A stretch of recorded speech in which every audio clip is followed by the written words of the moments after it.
welcome back to my channel. We are doing another entry into the Foundation Friday series. We're going to be covering the CoverGirl TruBlend Matte Made Foundation. I'm using the shade L60. If you want to know more about how this foundation worked out for me and wore throughout the week, as well as my favorite way to apply it, keep on watching and let's jump into the video. Let's go ahead and jump into the foundation application. I've already applied my face primer, and for that I'm using the e.l.f. Hydrating Primer, and for my eyes I'm using the CoverGirl Lid Lockup Primer. Before I apply my foundation, I want to review with you a few of the tools I've used this week. And the first one I tried out was my beauty sponge. So I've tried this both damp and dry, and oddly enough, the beauty sponge is not my favorite way to apply this foundation. My favorite form of application throughout the week was a brush, and normally I like a brush, but I always go back with a sponge to kind of blend it out. But this week I found the brush alone really didn't need any type of damp sponge or even a dry sponge to help blend it out. My first of the two brushes that I really loved was the e.l.f. Beautifully Precise Airbrush Blender Brush. Other brush was a totally new, unexpected love, and that is the e.l.f. Putty Primer Applicator brush. It's got this interesting like little scoop on the bottom, but this brush up top, it is so soft, and it's dense, yet it's got some flexibility, and it did really well. Let's jump into the foundation application. I'm gonna be using the CoverGirl Matte Made Foundation in the shade L60. So with this foundation, I like to start off with one pump and kind of dot it around my face.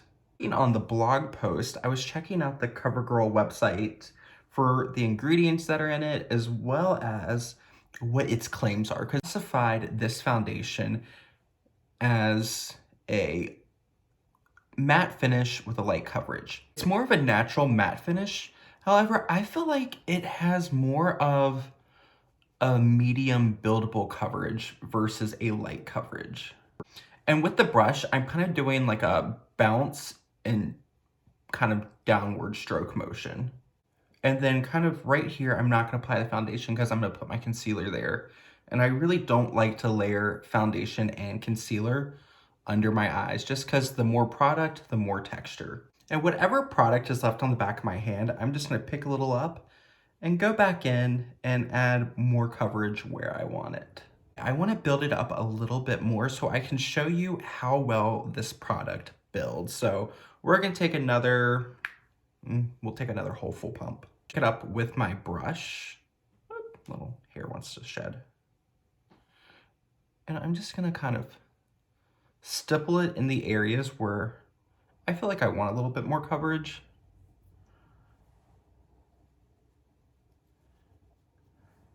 And then kind of buff my brush on the back of my hand, pick up any of the leftover product,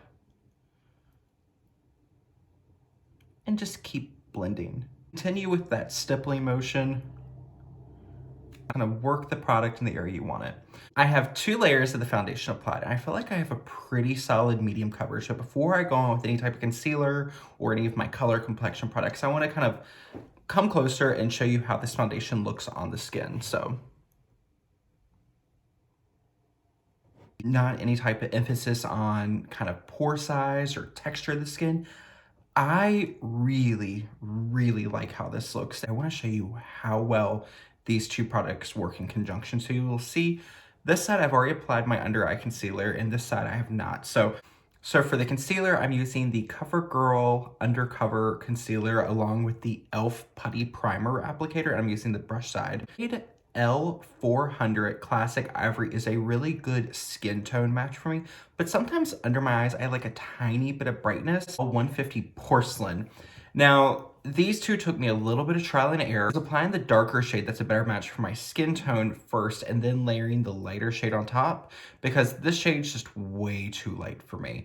But for brightening, it's workable. What I like to do is I like to take the shade that's a better match for me, and I'll apply 3 little dots. I'll take the lighter shade, scrape off most of the product, and place a dot between. You can see how much lighter than my skin tone. I'm gonna use that brush and just kind of bounce it around. and then I can use it to kind of press and blend. That concealer is very, very easy to blend out. So come in closer so you can kind of see what it looks like. Like I said, I haven't used a primer most of the week, and that's just because I didn't really have a hydrating primer. And this foundation alone, it does not include any type of drying alcohols or potentially sensitizing fragrances.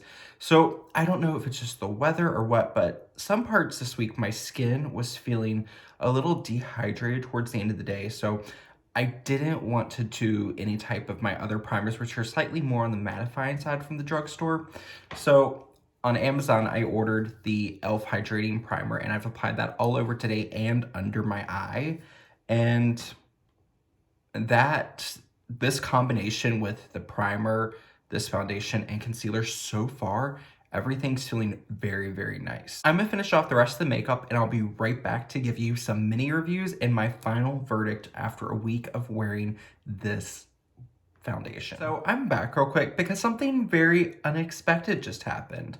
So if you follow me on Instagram, you'll see where I believe the week before last I hauled some new drugstore brushes, and something I had one fall apart on me. So look at this. Look at that. I was just buffing my product in, and the bristles decided to fall out of the brush. And I've only, like, so they're brand new, took them out of the box Monday. No, I took this out of the box on Sunday, and I've only cleaned it this week using my Cinema Secrets brush cleaner, and I just use it on a microfiber and just kind of wipe it like that. So it just fell out. So extra review. It's a soft brush, it's nice, but it fell apart. So money well spent. Alrighty, I am back. We finished off with the rest of the application, so let's jump into the mini reviews. I just mentioned these, but the CoverGirl Undercover concealers, really, really nice products. I found, I don't know if it's just the shade or what, but the shade L150 Porcelain, that one, for some reason, if I try to use it alone without mixing with the darker shade, I feel like especially when I try to brighten my nose with it, it highlighted like pores, like it made my pores on my nose look like craters. But the L400 Classic Ivory, just, it looks really good. It applies really well, and it kind of really smooths the look of the skin out. So really like that. And I don't mind the shades mixed. Like mixed, they give me just a little bit of brightness, which I don't mind and I really like. Find the color that's best for you and give the CoverGirl Undercover Concealer a try because it's really, really beautiful. Also tried out this week the CoverGirl Clean Fresh Pressed Powder, and it's just in the shade Translucent. Very standard translucent pressed powder. I enjoy it. It kind of smooths the look of the skin, takes away unwanted shine, and it allows you to apply any other powder products on top of it really nicely. So if you want a great affordable powder from the drugstore and you don't like loose ones, try out the CoverGirl Clean Fresh Pressed Powder. So next I have the CoverGirl TruBlend Pressed Powder. I have the shade 03 Translucent Honey. Technically a kind of pressed powder that you can use all over your face to add a little bit of coverage and set. I bought it in a few shades darker than my skin to use as a bronzer. I do have a CoverGirl bronzer, which is in the Serving Sculpt palette, but that bronzer, like if you look at them, compare them side by side, this one is a little too orangey for my taste, or warm, and this was just a really nice skin tone. And that's a trick I like a lot. If you can't find a bronzer you enjoy, then find a skin-toned pressed powder, a few shades darker, and since it's kind of made to mimic natural skin, it should give you the illusion of having a slightly warm and bronzy skin tone. And a lot of times pressed powders can be cheaper than bronzers. So didn't use this palette this week. We'll talk about this later. So the next product I used this week from CoverGirl was their Cheekers blush in the shade Soft Sable, a kind of more classic CoverGirl blush color. I really like it. It's a strange one though, because it's almost like if you have a darker skin, like I would say more medium to tan, this might work better on you as a highlighter. Like if you want more of like a rose gold highlight, sorry, this is the little brush that goes in here, but it's a really nice one. So for me, I have it on the cheeks, into the temple, and then the outside edge of my crease. Really nice shade. It does pack it packs a lot more pigment than I was expecting. So you have to be careful, because the first day I wore this, my husband was like, "What are you wearing? This is really red." So be careful, because it has a lot of pigment to it, but it's a beautiful color. CoverGirl Serving Sculpt Face Palette. It has a highlighter in it, but it's a little too pink and too glittery. It's almost more like a blush topper for me. So for a highlight this week, I used the Essence Pure Nude Highlight, and I used the shade Be My Highlight. Looks like this. I love this. I have to be a little cautious with it, because sometimes on me it can come off more of a warm, soft gold versus kind of like a nude highlighting color, which I like. Well, you can kind of see it today. I've got it on the top of my cheeks. It's a nice highlighter that I feel like will work for a lot of people. If you are my skin tone or lighter, this might be a little dark for you. For me, it's the closest drugstore product I can find that rivals my favorite highlight, which is the Laura Mercier Matte Radiance in 01 highlight. It's a really beautiful texture. It's good. It never emphasizes your skin texture. It's a really good, subtle highlight. So this isn't going to be like blinding from outer space, but if you want a good highlight that just kind of wakes up the skin without looking overly makeup-y, this is a really good one. The Essence Pure Nude Highlight in the shade 01, Be My Highlight. Sorry, it's not 01, it's 10. And the last one, I've talked about this before. It means the only mascara I've really talked about since I started my channel. And, you know, our 3-month relationship is coming up. It's time to let this one go. But the CoverGirl Clump Crusher Mascara, I'm using the shade Black Brown. I love this. I absolutely love this mascara. It's very much that kind of no makeup mascara. Like, it takes your lashes, it defines them, and it keeps everything looking very realistic, and that is what I love about this. Once I make it through some of the other mascaras in my collection, down the road, I will repurchase this again as long as they keep making it. So really, really like this CoverGirl Clump Crusher Mascara. So last but not least, the star of this week's show is the CoverGirl TruBlend Matte Made. I'm wearing shade L60, which is Light Nude. I love this. I wasn't expecting to love this as much as I did. The last Foundation Friday we did, which was a drugstore, that one just unfortunately did not work out for me. But this one kind of turned my hopes for a good drugstore foundation around. I really, really like this. It's very similar to my YSL All Hours, like the way they wear, the way they look on the skin. This is very close competition for the YSL All Hours, which is what I reviewed last week. So if you want something similar to YSL All Hours, but you want it at a more affordable price, go for this one. Last week, I did the review on this YSL All Hours, which I loved. These two might be neck and neck as far as how much I like them, because they do very, very similar things. If I have to choose between the two, I might go for the YSL just because I like the way it looks on my skin a little bit better. It's almost like I want the way this looks on my skin plus this color, because this one's slightly pinky. This color is almost like spot on. This might be one of my best skin tone matches I've got in my collection this far. But the YSL is 0.84 ounces, so just under a fluid ounce for $74. And the CoverGirl is 1 fluid ounce for, I can't find a solid price. So some places here in Canada, it's $9.99, and it goes up to, I think, $11.99. But, you know, it's a fraction of what the YSL is, and they're very, very similar. So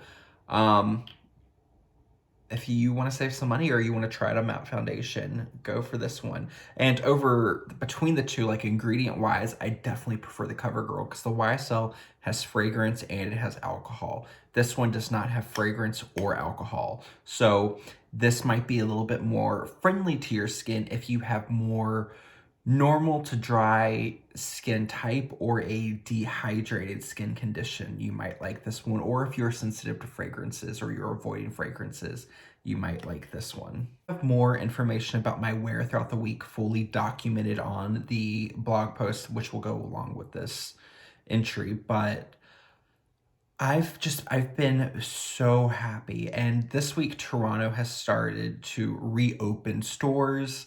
So I got to go out again and I've been wearing a face mask. This foundation has had such minimal transfer onto my face mask.